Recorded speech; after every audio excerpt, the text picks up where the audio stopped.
Monica Lewinsky is speaking out. This morning, A&E Network releasing clips from its highly anticipated docu-series, The Clinton Affair. It's an inside look at the impeachment of President Bill Clinton. Lewinsky detailing on camera what was going through her head during the early stages of her affair with President Clinton. It's not as if it didn't register with me that he was the president. Obviously it did. But I think in one way, the moment we were actually in the back office for the first time, the truth is that I think it meant more to me that someone who other people desired me. However wrong it was, however misguided, for who I was in that very moment at 22 years old, that was how it felt. Joining me now to talk about it, New York Times chief White House correspondent and MSNBC analyst Peter Baker. He's covered Clinton's impeachment extensively. He detailed it in 2 books, The Breach and Impeachment in American History.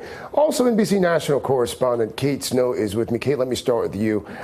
What do we expect to learn now that we haven't known for the past 20 years or so? It's an interesting question. What I can tell you is it's a 3-day extravaganza on A&E, this docu-series. It starts on Sunday night. They've interviewed more than 40 people, more than 50 actually, everyone from lawyers to people that we know, names we know like Ken Starr, Bob Bennett, Sidney Blumenthal, White House advisor, Clinton advisor at the time. A lot of people who were really involved in that moment, and probably most importantly, the woman you just showed, Monica Lewinsky, a key witness, and she talks about when she started talking with investigators, and she details what that felt like. They wanted her to wear a wire. She didn't want to. She says she was terrified. Here's how she describes being interviewed. There was a point for me somewhere in this sort of first several hours where I would be hysterically crying and then I would just shut down. And in the shutdown period, I remember looking out the window and thinking that the only way to fix this was to kill myself, was to jump out the window. And I felt terrible. I was scared, and I was mortified and afraid of what this was gonna do to my family. And, you know, I still was in love with Bill at the time. So I felt really responsible. It's hard to listen to. I mean, there's a lot of emotion there. I talked to someone close to Monica Lewinsky just a couple of hours ago about this process for her, Craig. This has been a year that she's been living this, reliving this history, which obviously on a very personal level is very painful. But why now? Why do this now? Why now? They came to her. She says part of it, she wrote an article today in Vanity Fair, so that's how I have any inkling what Monica Lewinsky is thinking about all this. But she says that part of it was women are involved in this project at the highest levels, a lot of women producers. One of the directors is a woman, and she felt that that would bring a unique perspective to it. I mean, it actually is called The Clinton Affair rather than The Lewinsky Affair, the series. Which is how it has been commonly referred to over the past 20 years. And she says in the Vanity Fair article, I can quote from it, she says, an important part of moving forward is excavating, often painfully, what has gone before. When politicians are asked uncomfortable questions, they often duck and dodge by saying, that's old news, it's in the past. Yes, that's exactly where we need to start to heal, she says, with the past. But it's not easy. She also said in that article, Craig, that she wants to help other women. You know, she's been a big part of the kind of the chorus around Me Too. She's written about that earlier this year in Vanity Fair.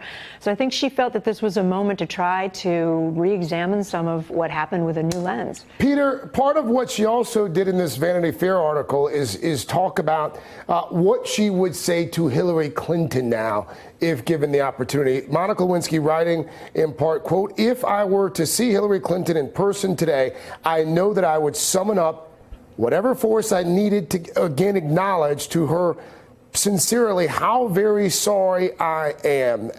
Peter, as you know, Hillary Clinton has over the years continued to defend her husband's behavior back then, his response to it over the past 2 decades. Do you think that this in any way, shape, or form changes that? Well, look, Monica Lewinsky's always been one of the most human figures out there in a very ugly moment in our history. She was a very real person dealing with real emotions, as you see in that interview, even now raw for her 20 years later. And I think she did obviously regret what happened. It wasn't what she was 22 at the time. And it's been a real ghost that's haunted the Clintons ever since. Hillary Clinton was interviewed earlier this year and said that the difference between what happened with Monica Lewinsky and these other Me Too type incidents is that she was a grown, consenting adult. But that, of course, overlooks the fact that there are other women who have accused President Clinton of events that are not consensual. And I think that that's being re-looked at in this Me Too moment 20 years later. The people who defended him 20 years ago now are taking a second look and saying, well, maybe in light of the way we should be thinking about these things, we shouldn't have. Kristen Gillibrand, in fact, the senator from New York, says he should have probably resigned. And Monica Lewinsky was asked recently, how does she look at it differently? And she says that the power differential that existed between a president and a former intern was so vast that she now understands that made this something different than simply consenting adults. So I think, we're looking at these events of 20 years ago in a new light, given our current situation. Peter, Bill Clinton, for a long time, was the go-to guy in terms of Democratic fundraising. If you wanted to pack a room and raise a ton of money, you would call Bill Clinton. In the waning days of the midterm elections, he was nowhere to be found on the campaign trail. How much of that do you think is a result of this?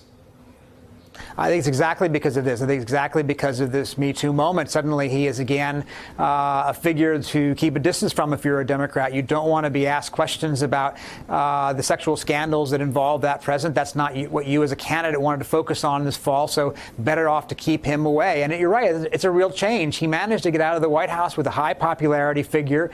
He had managed to put some of these scandals behind him, but now 20 years later, they're kind of coming back again. Peter Baker, New York Times. Peter, thank you.